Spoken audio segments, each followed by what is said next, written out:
Hello, good afternoon. My name is Peter Brownbill. I'm from MPP. If you could just bear with us one more minute and we will start the presentation and we'll be taking you through big data.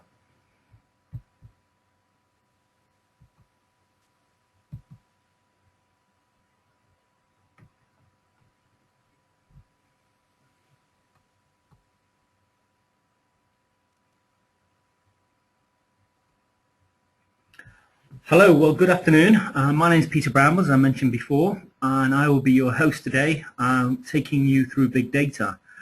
Just a very quick overview. MPP are the leaders in CRM and content management. We work extensively within the media and entertainment sector.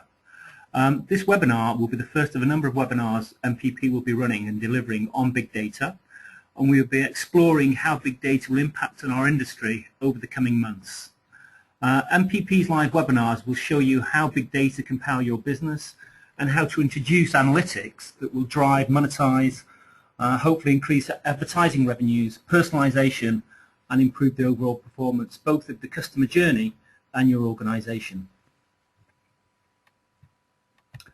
First of all, just to take you through the agenda today, we have some house rules. We will be taking questions at the end if that's okay. You'll see on GoToMeeting down at the bottom right, there's a little panel where you can type in your questions. Please feel free to ask as many questions as you wish. We will answer them at the end, otherwise the webinar can become a little bit disjointed. If we don't have an opportunity to, all the questions are logged and we will follow them up via email response at the end of it, if that's okay with yourselves. Just to take you through the agenda, I'll be taking you through a little bit about where are we now and what the customers actually, the way we interact with our customers to date, the way we communicate with those individuals as well, the consumers of our content, and we'll be taking you through the current technology and some of the limitations of that current technology. We'll be looking at the changing nature of big data, and if we think about big data, it is just about information at the end of the day, the challenges that brings to our organizations and how we can use that, and the massive benefits that harnessing big data can bring to both your customers and to you as an organization. We'll then be looking a little bit more in detail about the big data engines, the sources of that information, where does it come from, where do we get this big data from, how do we then crunch it, looking at the analytics and the events, probes and triggers that can be used as part of big data. We'll then have a couple of examples of organizations who really do use big data and have certainly become the dominant in their marketplace that they work in. So where are we now? Consumers are online like they've never been before. Organizations are becoming more and more customer-centric and building business models around their customer as opposed to building a business model to deliver services to their customer. And customer insight is becoming absolutely critical for these organizations to stay ahead of the game. Customer demands are greater than they've ever been. Consumers are experiencing, they're looking for more enriched user experience and they're looking for more of that personalized approach. So they're looking for you to communicate and they're looking for you guys to actually communicate with them and deliver them a very personalized experience. On the other side of that, advertisers also are expecting more effective ads at a more targeted audience as well. They're looking for those click-throughs on your websites, etc., to have that increased commerce. The rise of the super consumer is more selective on brands that they engage with than ever before. They're looking for brands that really do match their perceived persona. So if you have a persona of a person, they're looking to brands that match that. And their expectations of value are changing by the minute. They're rapidly evolving and growing, and they want not just quantity, but they're looking for increased quality and information that they are looking for. One of the recent stats I read that if they don't get what they're looking for within about 3 seconds, the chances are they will move on to something else. So a very, very short span and a very short opportunity to actually catch their attention. And choice, has never been easier for them. They just need to sit down, lean back, get on an iPad, and they have as much information at their hands as they wish to. It's changed dramatically over the years. If we look how we used to interact with our consumers, it used to be very much many to many. So it wasn't a long time ago that studios and content creators and newspapers to a degree had people like distributors and broadcasters. they had a massive virtual anonymous consumer who they knew nothing about. And if we look at box office, if we look at content creators, everything went through the box office, sold tickets, retailers sold DVDs, and cable companies managed the subscriber. In almost all those scenarios, there was very few opportunities to really know your customer. For today's media companies, that operating model really doesn't exist.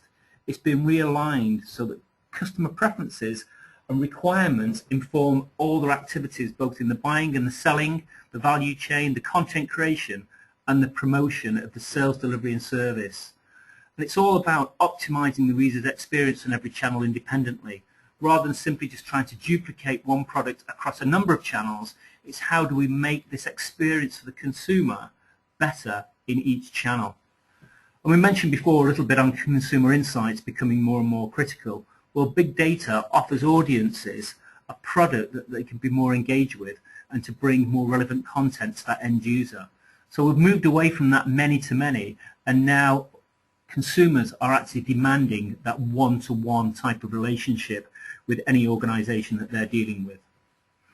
Personalization continues. Media companies already have the data needed to understand and predict the types of content that each client wants. Now you'll be able to leverage that information in more and more creative ways, recommending specific contents like Netflix does to each of your clients based on their history and their interests. You can also look at their likes and dislikes, customizing the homepage to display personally relevant content. And newspapers already provide personalized content for readers before they even ask. So it's how do we monitor that anonymous user? What are they looking at, and how do we build loyalty in our brand for that consumer?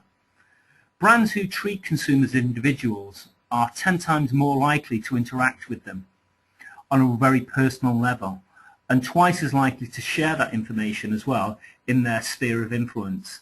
If you take the companies such as BuzzFeed, who are absolutely huge these days, 86% of all their traffic is driven by either recommendations or from another social website. So again, it's about understanding where this information is coming from and who's being recommended by. This is quite a confusing slide and is quite busy, and please don't let the slide confuse you. It's very simple really. It's showing where big data and predictive analytics are on the plateau curve of productivity. I'm just going to zoom in here. If we look at predictive analytics, they're right at the end of this curve. However, big data is currently right at the top up here. So if we look at this, predictive analytics technology is really the core behind big data. It's what you do with big data once you achieve a warehouse full of this big data. We need to bring historical data combined with new customer insights to predict future events. This could be anything from anticipating customer needs, forecasting the wider market trends, being ahead of that curve before your competitors are, or even managing risks. All of those will give you that competitive advantage and the ability to drive new opportunities, and ultimately what it's all about, increasing the revenue. At MPP, we believe that everything we do regarding big data objectives is about revenue generation through cross-sell, upsell initiatives, the generation of new revenue sources through the provision of reporting and tools. It's about how do we make day-to-day decisions, but it's also about what do we need and questions do we need to ask to make our long-term plans. We help our MPP clients to visualize, manipulate and analyze their data to identify those trends and benchmarking themselves against industry trends, predict key events like churn, etc., and understanding and determining that more effective price points, which I'll come on to a little bit later on. We can create more effective targeting as well, targeting that really works, marketing to consumers who we have that understanding of what they're buying, what they're likely to buy, and what they're interested in. In a nutshell, it's really all about how do we increase revenue and manage your costs. We now move on to really what is big data and understanding a little bit more about what big data actually is. Well, you may have gone on to a number of Google sites and typed in big data, and literally for every Google site that's on there or every website that's on there, you'll probably find a different terminology for big data. At MPP, we have a very simplified definition of big data. MPP defined big data as a capability that allows companies to extract value from large volumes of data. Like any capability, it requires investment in technology, processes, and governance. One of the other organizations that are certainly leading the way regarding big data is a company called IDC. They define it as a new generation of technologies and architectures designed to economically extract value from very large volumes of wide variety of data by enabling high-velocity capture, discovery, and/or analysis. You mentioned there V's, they talk about volumes, variety, and velocity. We'll talk about those a little bit later on because they actually do encapsulate what big data is all about. One of the problems that we come across all the time is that big data has become a catch-all term for journalists and for anybody who's just talking about data. It's been very much the in word, and it describes anything involving data, whether that be structured or unstructured. We at MPP really think it should be called all data, because that's exactly what it is. It's just all data that's available to us, or even smart data, which is talking about quality as well as quantity. However, nobody at this point in time is calling it this, so we're going to stick with big data. So those who understand it in real meaning will develop a strong competitive advantage in terms of finding and understanding what their audiences are really looking for. Big data, to making the leap to a stronger one-to-one relationship with your consumers, relies on the ability to sift through massive amounts of data, both old and new. And to achieve large-scale analytics, you need to develop a scalable analytics system from both the new emerging data types to manage new multi-structured data types and sources. So previously we had data in big data tables coming from different areas. Now we'll have data that is completely unstructured or very loosely structured. These new data types have literally unknown relationships embedded in them that we need to explore and find out, and they'll require some complex processing to discover what the real insight is in there. There are new types of data analytics as well. These data types won't work with the same old tools that we had before.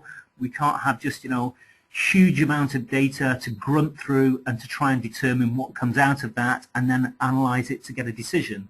This will require new analytic tools such as paths and patterns, the ability to determine where our customers are coming from, the behaviors and the paths, how customers engage the content on our site. More than that, they're looking at social network analysis, knowing and visually understanding who's connecting to whom and their degree of influence. If we talked before about BuzzFeed, again, it's about passing that information on and how they eventually end up on your site. And there's also the series analysis, understanding the time and how events occur and relate to each other over a period of time. Forbes describes big data as not a buzzword, but more of a movement. And it is. We've now got all this information. How do we use it? We very briefly touched on V's before. The three V's are generally considered to be how we define big data. The concept of big data came around in 2001 by Gartner's. Very simply, it's about volume, the amount of data created. And if you think about now with the web, mobile devices, IT, etc., it's bigger than it's ever been. And this volume of data comes from two areas. It will come from inside your firewall, and some of it will come from outside your firewall. We then talk about variety of data. Types increasing includes unstructured data based on semi-structured data like social media, location-based, geolocation, log information. Again, all this information is coming from different areas. And then we have velocity, which is about the speed at which this new data is being created and the need for real-time analytics to derive that business value. It's about how do we capture this to either stay ahead of the curve for our customers, or how do we stay ahead of the curve for our competitors. No longer do we have these big silos of centralized, highly structured and easily manageable data. No more than ever, data is now highly distributed, loosely structured, if structured at all, and increasingly coming in larger and larger volumes. Just to give you an idea of how people are starting to measure data volumes, if we take the data volume on the slide, MB is obviously megabytes, gigabytes, terabytes, petabytes, and we're now up to yettabytes. Again, something I'd never heard of until very recently about the amount of data we are now, but the cost of storing data is halving year on year. The key challenges are how we transition to analytics that will drive content monetization, advertising revenues, personalisation and the improved overall user experience. We need to look at what we require to deliver a consistent, so it's not just about today, it's about tomorrow, next month, every time this consumer approaches us, how do we deliver that consistent, tailored user experience? And not just the same user experience, when they come on the web or whether they use it on an iPhone. It's how do we do that across multiple devices, connecting both the old and new data silos in order to fully unlock the full value of our customers. One of the challenges is around privacy and policy issues. You need to think through the most effective way to use the results of the data mining techniques to improve customer experience. However, one of the words of watch that you need to make sure is the customer does not feel like they're being spied upon. A recent example I read that a large US retailer had about 23 products that if you started to browse or purchased a number of these 23 products, the likelihood would be you were pregnant. So what they did is they set up their metadata, so as they tracked each one of these products, they started to push baby products to the person who'd either purchased or had browsed these products. But they went a little bit over the top. They pushed nothing but baby products to them. And therefore, husbands and boyfriends were finding out that their spouses and girlfriends were pregnant before they actually were told by their wives and girlfriends. The retailers now changed that. They still do push baby products to them, but they do it in not quite an obvious way. They mix it up with some very non-baby products. So be very careful that they don't feel like they're being spied on. Some of the benefits that big data can bring to an organization and to the personal journey, we haven't listed them all here, we've just listed a number of them. It's about being more focused and engagement and targeting. Who are we targeting? Do we really know these people? It's knowing what your customers want before they do and keeping ahead of that curve.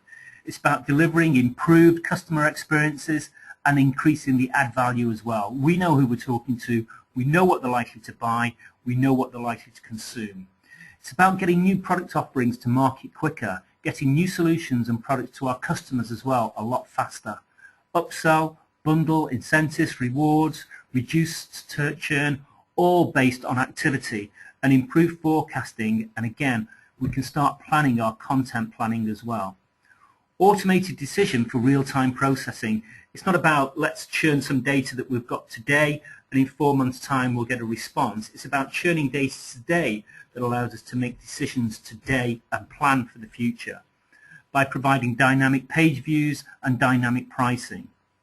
All this allows you to maintain high business service levels and sales by quickly responding to the critical product issues with analytics that reflect both data patterns for rapid and accurate actionable insight. So it's how do we change what we're doing today? How do we get enough information to make that decision today? If we move on to the big data landscape, what is it going to look like going forward? Well, there's basically three main elements to the data engine. First of all, it's our data sources. Where do we get our data from? And this could be your traditional data sources, or it could be the new data sources that we get from social media. We then have the analytics behind that, where we do all the number crunching, and then we have the event-driven processes, such as the triggers, the probes, etc., that we can use to enhance that customer journey. If I dive into the data sources, currently MPP covers a number of data sources, such as weblogs, IP addresses, cookies, relationship databases, traditional CRM. We're looking at geolocations as well as session logs. Externally, beyond that firewall, you can look at client weblogs, client relationship databases, marketing response data. You can buy data as well and obtain data from social data sets. We work with a company called Gigya, who are turning anonymous users into our known users.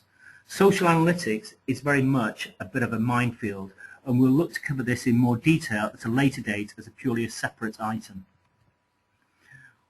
Here's just one example. We have a consumer. His name is John Murphy. He's 38. He's a professional from London, and he plays golf and so on. He consumes his data. He looks at different web pages. he enjoys wine. Well, all this information can feed into a CRM, and then we can start to build up more and more of a persona of this person. For the first time in history, we can now build a complete digital view to monitor and optimize our customers' experiences. Big data is now possible to build a personalized connection, not to just a segment of customers, but each individual customer and user. Understanding their likes, their dislikes, what they're interested in, their propensity to consume and buy both digital and physical products. Their membership also of many microsites can be a very good source of information. We can then start to build rules ourselves. You're able to analyze based on IP addresses, geolocations, device, what operating system are they using, as well as what browser type they're using. We can start looking at metadata, and also in the header of all web pages. So most CRM systems will have header tags that can relate to a particular category. And we can also say, is this person particularly interested in a particular journalist or a particular author, and we can apply rules around that. So what we're trying to do here is we're trying to play back John's persona. We're absolutely trying to mirror it back to himself. It might be customizing homepage to display personally relevant content. Certainly, we don't have all the answers. It could be used in ways I don't think any of us have thought about yet.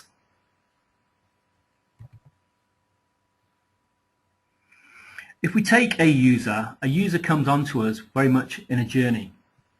And a user will come in, first of all, they will be directed or they will have seen something, and they will come in looking at anonymous data. And with anonymous data, we can look at things such as their browsing device, what are they browsing with, we can look at where they're coming from, are they coming from inside our country or outside our territory, we can look at the impressions, we can look at the headers that they click through, and we can get a view of what type of content they're looking at as well.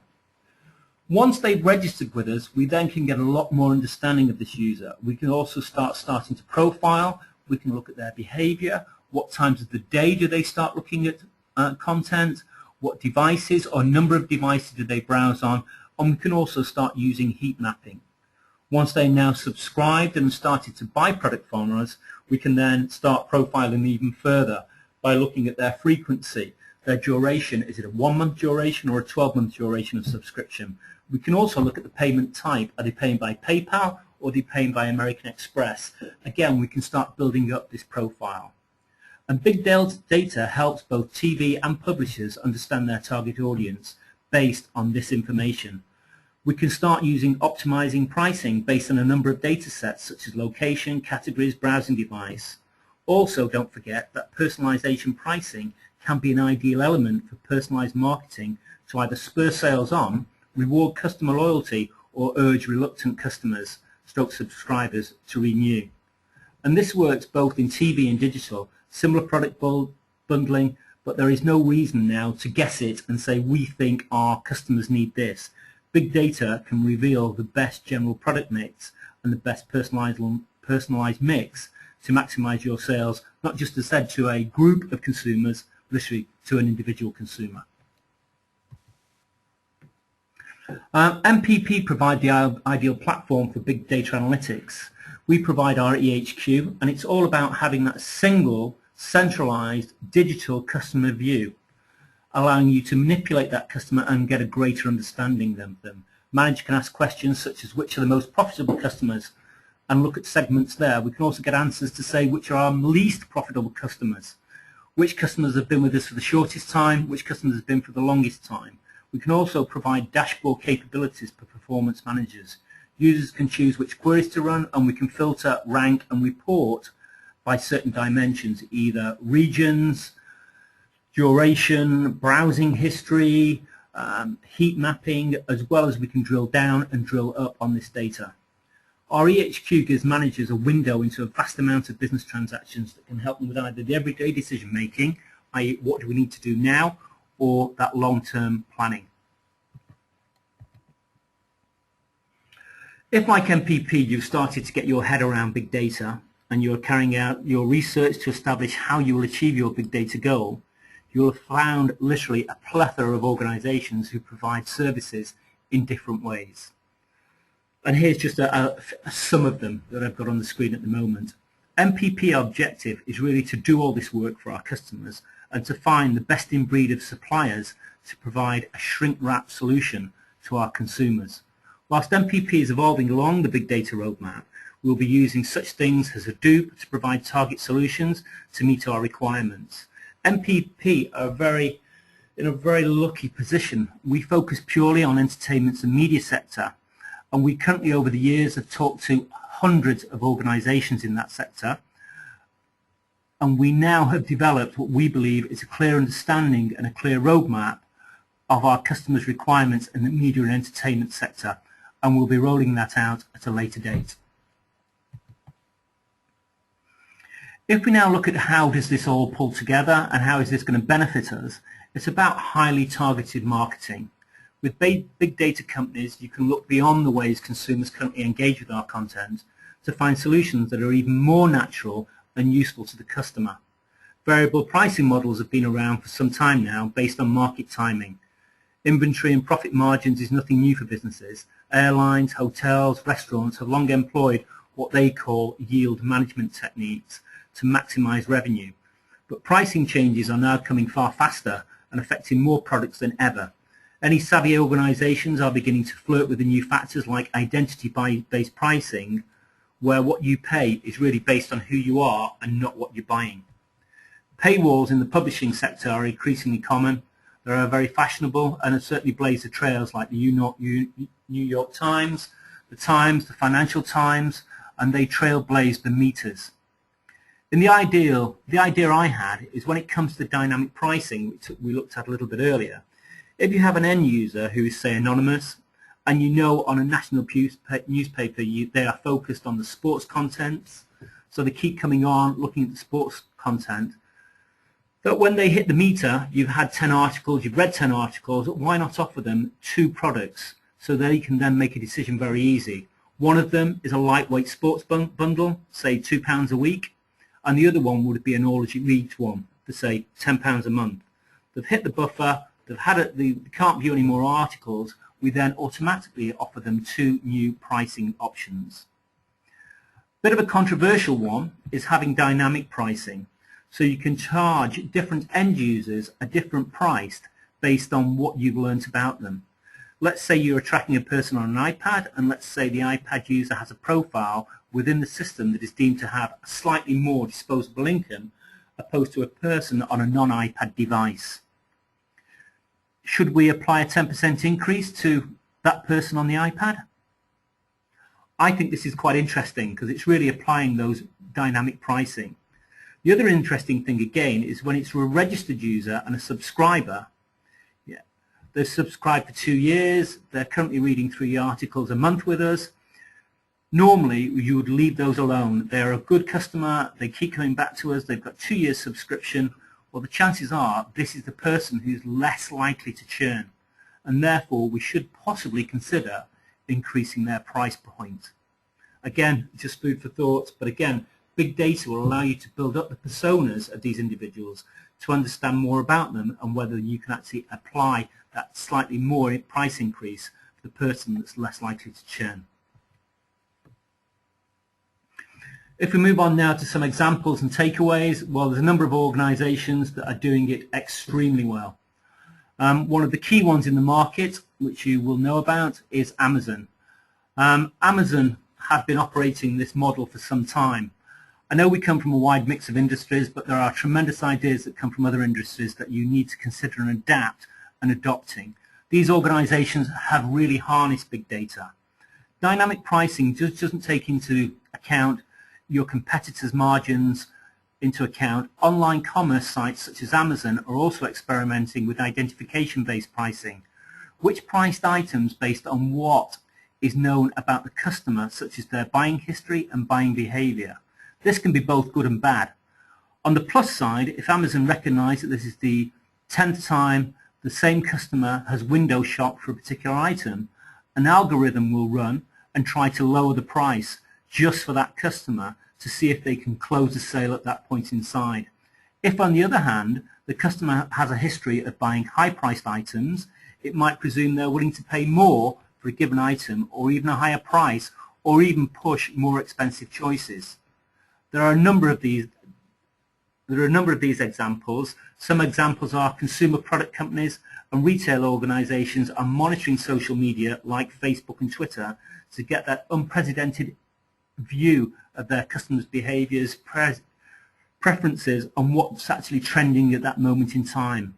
Advertising and marketing agencies are tracking social media as well to understand responsiveness of campaigns, promotions. By embracing social media, retail organizations are really starting to engage brand advocates, changing the perception of brand antagonists, and even enabling authentic customers to sell their products. So if you're a customer on, say, an ASOS website, you can now go onto an ASOS website and sell your products through them. They're allowing that for authenticated customers. Tesco were one of the largest ones. They certainly trailblazed it in the UK. They developed offers and incentives around the Tesco Club card, which is a membership card type of thing. However, what they do push is they push vouchers to you. And those vouchers for one consumer will be very different to another consumer. One of the ways that they do it, if you buy a certain product, along with that certain product, they will have another 25 to 30 products aligned to that product. So if you bought wine, they may push you vouchers to buy cheese. If you bought gin, they may push you vouchers to buy tonic. It's not quite as straightforward as that, but they are just some examples. Some of the major takeaways I hope you will have taken from today's webinar is that big data is evolving and it's getting more and more. People are now only starting to move on that journey of what is big data and how they're going to harness it. While a company can be effective with a single big data strategy, the most effective companies are leveraging big data today as a combined strategy. They're both leveraging social analytics, that non-transactional, with transactional data. They're also building the capabilities, and the capabilities come into a number of sections. They come into technology. You need new technology to read new data. You need processes, and you need a culture, literally from the top down, to support your big data initiatives. Perhaps the most critical of these are the roles, in particular the people you get to actually manage your big data projects. There's a new word knocking around now, big data scientists, and if you ever look, they're the guys that are really in demand. You need to be proactive. You need to keep up with the policies and guidelines surrounding the use of big data, just not how you manage it, but how you actually control that, especially the non-transactional social data. Big data policies need to be around how you as an organization manages social media policies.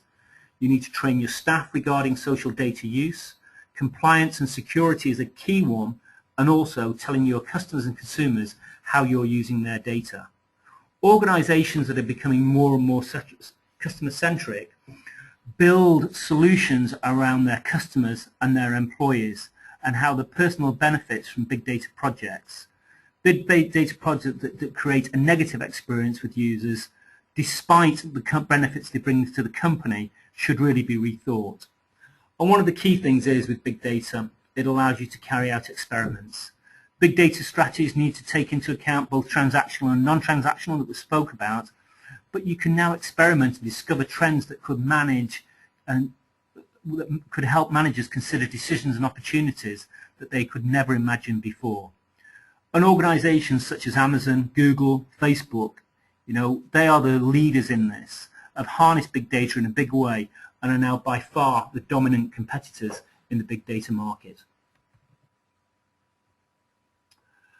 Unfortunately, we've run over by a couple of minutes, so unfortunately we're not going to be able to take any questions.